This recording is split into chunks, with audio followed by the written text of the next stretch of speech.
welcome to episode number 2 of this year's December Doing It series. This is actually the third year that I have been doing this series every December, and it always kind of sneaks up on me as what is something that I could do that's really fun and exciting in the month of December.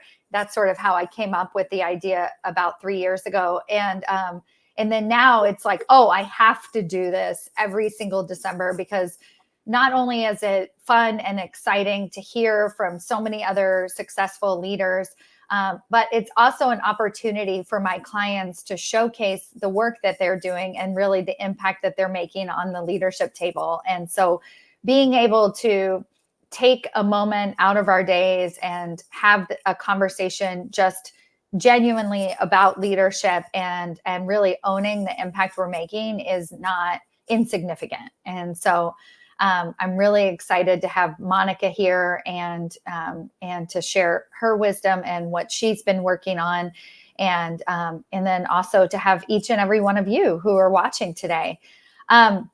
A couple of things is I can see some of the comments. The platform is a little bit strange. I can't actually post comments until post discussion. So if you're watching live on LinkedIn, I might ask you to post a link or something like that, and you can help me by participating in that way. And otherwise, if you're here today and you know Monika, if you're a colleague of Monika's, say hi, because we can see that, and I'm sure it will also help her as well. She is a seasoned speaker, but it always helps to see or hear from familiar faces. Let me tell you just quickly something about myself, and then the rest of the conversation is going to be all Monika. So my name is Stacy. I'm an executive coach and a promotion strategist. So basically what that means is I help women strategize about what it's going to take to have success at that next level of leadership. So whether it's a promotion opportunity, or it's they were recently promoted, or they would like to be a better executive leader and have a stronger voice at the table. Those are all of the things that I help my clients do. I am the author of Promotions Made Easy, a step-by-step guide to the executive suite.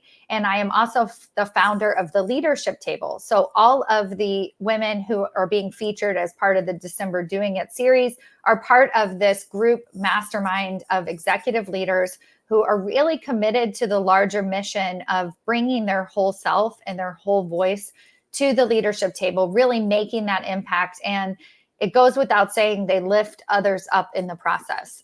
So that is the work that we're doing over here in my neck of the woods. And now let's hear from Monika. Can you introduce yourself? Welcome. Yes, thank you. First of all, thank you for having me. I love the work that you're doing. I actually gave your book away as some of the Christmas gifts already. So if you don't have her book, make sure you guys go get it. It's a great way to kind of get to learn about the different things that can help you accelerate your growth. And so thank you for the work that you do, Stacy. Thank you for having me. And I love that you're doing these little the bits of inspiration and motivation, just to kind of learn from other women, because there's so much things that we can learn from each other, right? And so I love that, and I'm grateful to be part of this this live. We are live. Yeah. One of the things that, and I'm just going to say this, I didn't tell Monika I was going to say this, so hopefully she doesn't blush, but one of the things that really surprised me when I started working in women's leadership was how incredible the women that I would meet, just like out of the gate, no coaching, just like incredible, incredible women. And Monika was one of those. From literally the first conversation I had with her, I was like, wow, the work that you are doing, the way that you articulate it, it's just so clear, the impact that she is able to make and the way that she solves visionary problems, both at her company, but I can tell even beyond that. And so I'm just like, when I meet somebody like Monika, I just want more and more people to know about her and to be able to follow her. So that is, sorry. That is like likewise, right back at you. Yeah, exactly. Right back at you. Love the love. Yeah.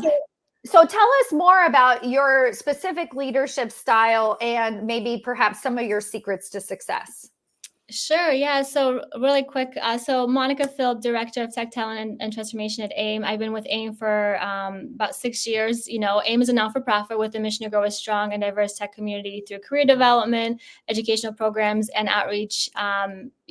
Being with AIM for about 6 years, I've had different roles in that. But in my current role, I get to work with our board members, local businesses, community partners to help grow the tech talent community. We feel like tech careers are so diverse that anyone can pursue a rewarding tech career. And even though we've been around for about 30 years, I feel like our mission is more relevant now than ever before. Technology is changing everything. It's also planting opportunities everywhere. But unfortunately, those opportunities are not available to everyone. And, as a result, thousands of high-paying jobs go unfulfilled while many individuals struggle to earn a living. And so AIM's mission is to really make sure that we navigate this new change, that everyone is able to have this opportunity in a thriving community. And so I would say, as far as my leadership style, I would say it's inherently, collaborative. I recognize that the best ideas are born from diversity of thought and expertise, and so I would say I excel in bringing people together. I'm a connector naturally. I love hearing people, learning the stories. And in an industry that thrives on, rapid innovation and adaptation, my approach ensures that all voices are heard, all talents are utilized, and every team member is empowered to contribute to our mission. And one of my strengths is a futuristic visionary. So I feel like as a futuristic visionary, I bring a unique perspective that is always looking ahead, anticipating that next level of advancements and tech changes, and so and preparing that organization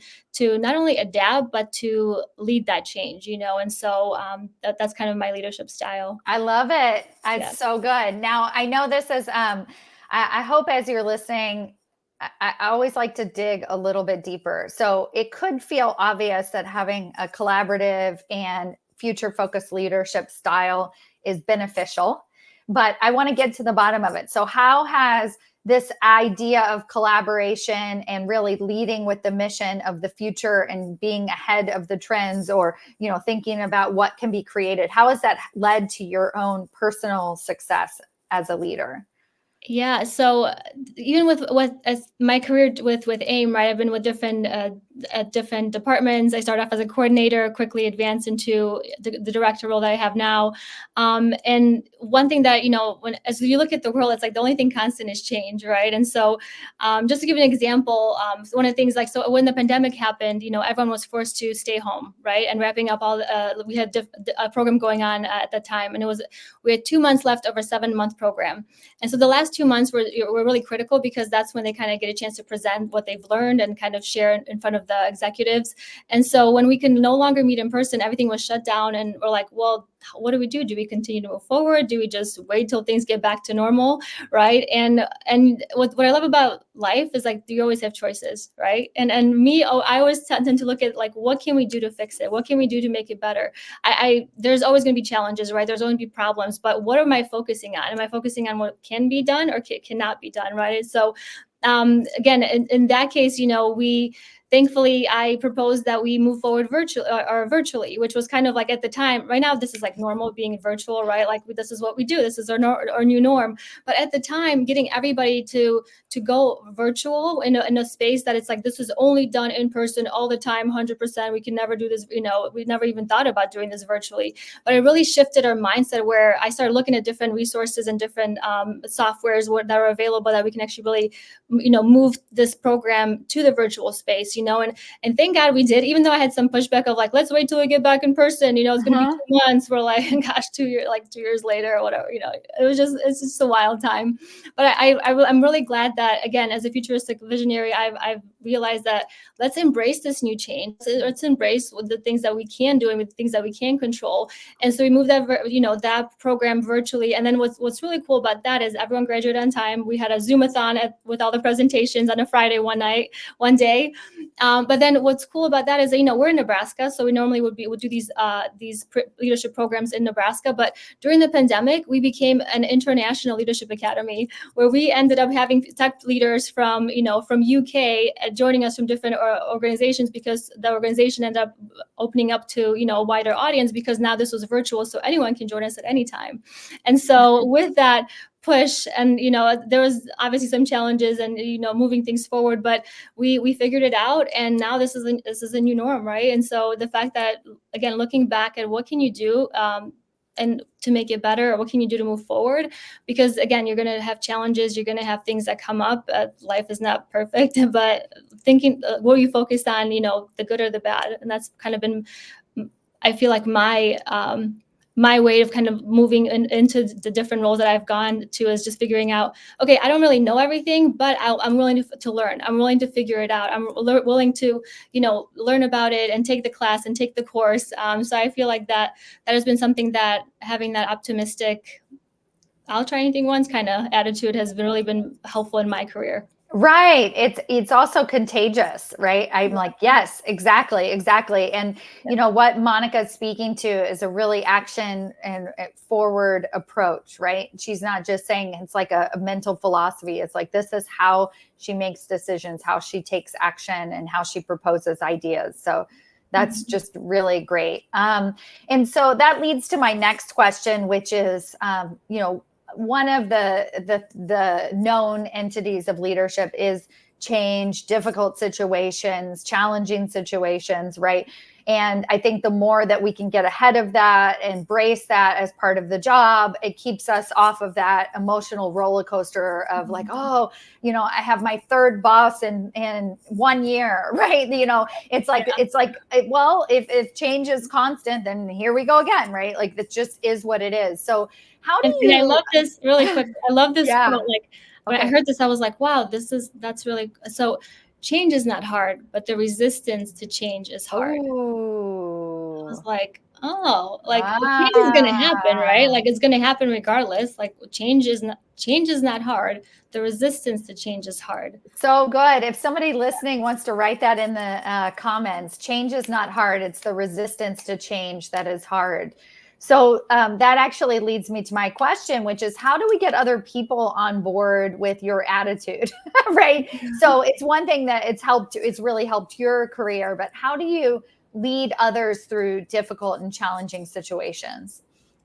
I think, again, going back to the collaborative leadership style, where making sure that you hear the different what everyone else has to share, being that collaborative leadership style, making sure that all the voices are being heard, that everyone does have an opportunity to share and give feedback of how we can make things different. But again, it starts with the leadership, right? Like, how I have to lead myself, and a lot of times actions speak louder than words. Like, we want to say things like, oh, this will be great, and this, but at the same time, I'm a leader that kind of leads the way almost with what I'm doing, right? And so if I can show that, hey, I'm looking for ways to improve things, I'm looking for things to get better, hopefully that attitude goes within the team as well.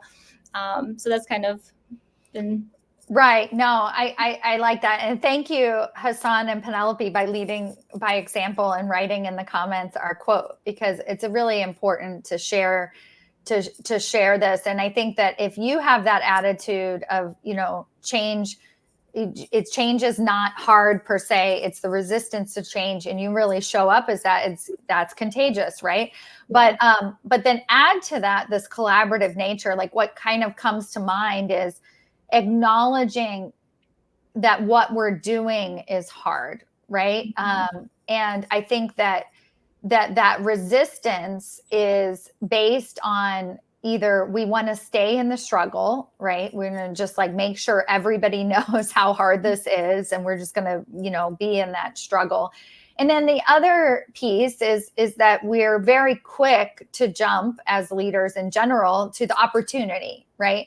And to just skip over the feelings of the people on the team, and just like, what, this is normal, right? This is normal when it comes to change management, theory, right? That part of it is the acknowledgement that, it is difficult. Like, it can bring up feelings. It is hard to have 3 bosses in 1 year. That is not ideal. Yeah. But what are we going to do about it, right? And so I think that I'm glad you pointed out the connection between your collaborative leadership style, because I think that's an integral part of this equation of managing and moving through. I think also, one thing that just helping people develop themselves. A lot of times we leave it up all the way to the certain levels, right? But I think moving forward, as things are changing, we invest in technology, we invest in certain things, but we really need to make a focus to invest in our people, because the when we elevate our workforce, that helps the whole community, right? And so investing in people, investing in communication skills, just strategic planning. There are different things that you can be helping with your team. I think that's so important to do that. Yeah, exactly. One of my best compliments of my book is when a woman, a COO of an organization, bought it for one of her VPs. And this was a woman on her team who had been asking for a promotion. And she was trying to kind of coach her through that. And she was like, you know what? This book just tells you what to do. Do what it says, right? But even that doesn't go without saying. Like, sometimes we're so busy and we're so focused on ourselves and our deliverables that we forget that there are other leaders that we can cultivate around us and really start to lift up. So having that as a mission is really changing the leadership table, right? And having more leaders like you with power and influence is so, so important. Now I would love to kind of switch things up a little bit and hear more about your greater mission and desire to have that voice at the table. You've talked a lot about AIM's mission and how your leadership fits into that. But I'm curious, from your own perspective, why do you want to have a voice at the table? So it's interesting. I've been asking myself that question, right? Because for a long time, I just wanted to do my job and do my thing. And as I started going deeper, and I said, like, why do I personally feel motivated to have a voice at the table? And so, as I look back, as an immigrant from Poland, who rose from humble beginnings to become a leader in the tech industry, I feel a deep personal motivation to have a voice at the table for a couple reasons. One of them, representation does matter, especially in tech or other industries as well. But just in general, when I share my journey, when I share my voice, and when I show up to do the work, I want to inspire others to see that their own journeys, kind of see themselves in me. It's important for me to to see the people from different walks of life, see that, hey, it doesn't matter where you come from, like you can still have an opportunity to have a voice at the table. Also, like my background has instilled in me, a strong sense of empathy and drive to, ensure that, all voices are heard. By being present and active in leadership, I challenge the stereotypes, the preconceived notions that what a leader should look like or sound like or where they should come from, right? And so also, I really, really believe that everyone, regardless of their background, deserves an opportunity to thrive. So by participating in all the different programs and different things that I'm doing and being with the different organizations, like, I'm hoping that, we change the table a little, I guess you can say, and really just kind of make sure that everyone has those opportunities to be able to thrive in whatever industry they're in. Yes. I ask these same 3 questions for all the leaders as part of this December Doing It series. And if it feels like, oh, you know what, how do you lead through difficult situations? Change it, understanding that change is hard. Every single leader has a different perspective on this challenge and why they want a voice at the table and just like the path that they go on. And so I encourage you to watch the other interviews. We started this series last week. You can find all of them either here on LinkedIn or on my YouTube channel. You can go to stacymayer.com/YouTube to follow me and subscribe there as well. And I also have a free quiz for you. So if you're looking to try and figure out, what are your next steps, what are the missing pieces of your leadership development, then go to stacymayer.com/quiz. If somebody could write that in the comments, that would be awesome. stacymayer.com/quiz and take that free quiz so that you can figure out what that missing piece might be for you. And for Monika, I just want to say thank you, thank you, thank you. Thank you for sharing your journey here today, but really thank you for raising your hand at one point in your career and saying, why not me? I'm ready. And then continuing to stay committed to your larger mission of leadership and for sharing your journey. I have no doubt that you have really incredible work to come in your future. And I look forward to continuing to follow you. Definitely follow Monika on LinkedIn as well, if you're not already. Thank you. Yeah, we're Thank just getting you. started. We're just getting started. It's Yeah, gonna be we great. really are. We really are. All right. Appreciate you, Stacy. Appreciate you. Thanks, Take care. everyone.